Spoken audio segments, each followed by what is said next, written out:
Oh, yan po ang grupo ng Dos Oblos, mga kababayan.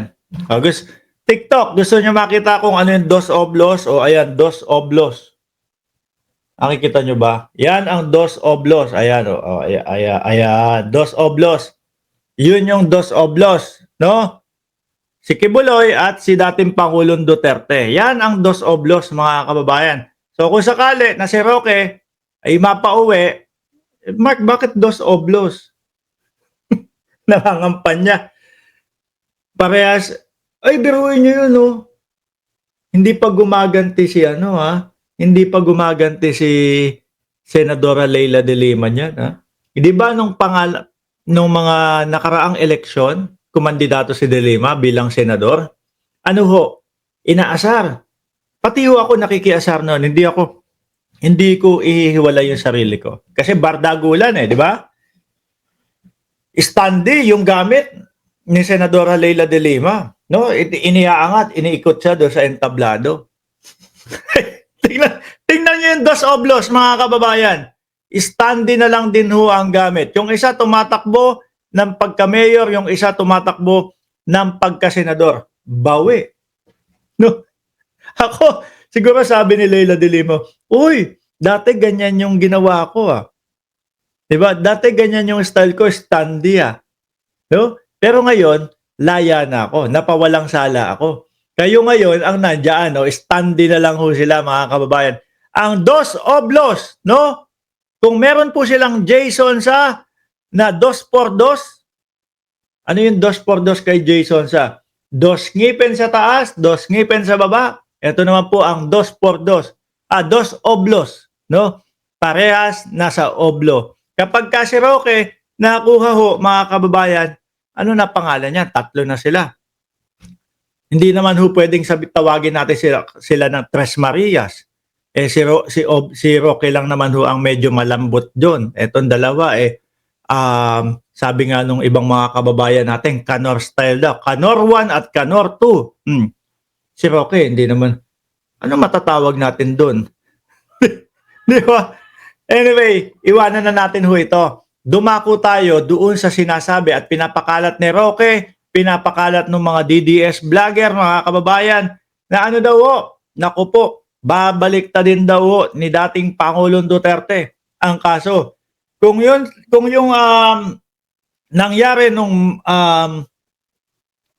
March 11, no? Kadiliman ho yan para sa mga DDS Kung meron po ang Estados Unidos, mga kababayan, ng September 11, meron naman po sa mga DDS ng March 11. At ito po ay yung pagkaka-aresto ng dating Pangulong Duterte, no? Papunta sa The Hague. So ngayon, babalik ta rin daw. Nakita ko lang itong isang vlogger, mga kababayan. O yan, no? Nakita nyo naman ho, mga bossing, tingnan nyo ang title, no? Naku, hito na!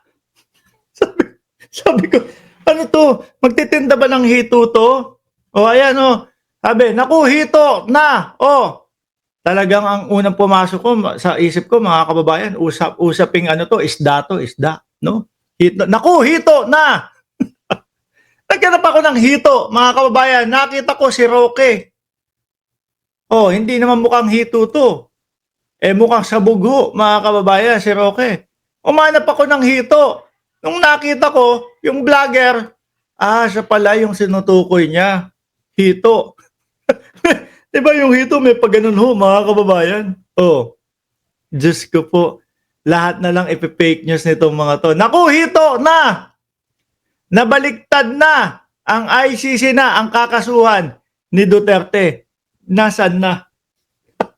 Yung kay Trillanes nga, pinagbantaan ni Panelo at ni Trillanes. Pinagbantaan ni Panelo at ng dating Pangulong Duterte, si Trillanes, nakakasuhan ng libel dahil daw po doon sa pangungulit at sinisiraan sila about doon sa bank account ni dating Pangulong Duterte. Hanggang ngayon wala pa din kasong ibinibigay, hindi pa din nakakasuhan. Bakit to? Pagka kinaso nila yon, mauobliga sila na buksan yung bank account ni Duterte. Di ba? Para mapatunayan, sasabihin lang sa kanila, para mapatunayan natin na itong si Trillanes, talagang sinisiraan lang kayo, sige, buksan natin ang bank account ng dating Pangulo. Pag wala tayong nakita na 2 billion na mga pumapasok dyan o malalaking pera na galing sa mga droga,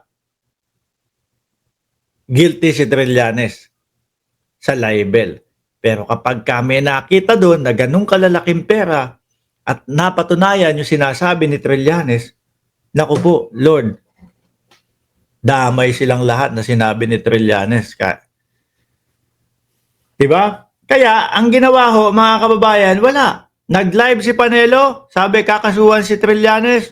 Hanggang ngayon ho, wala pa din ho yung kaso na ipinagyayabang ho nila. Eto naman ho, hito naman daw ho ang hinahanap. Naku, hito na.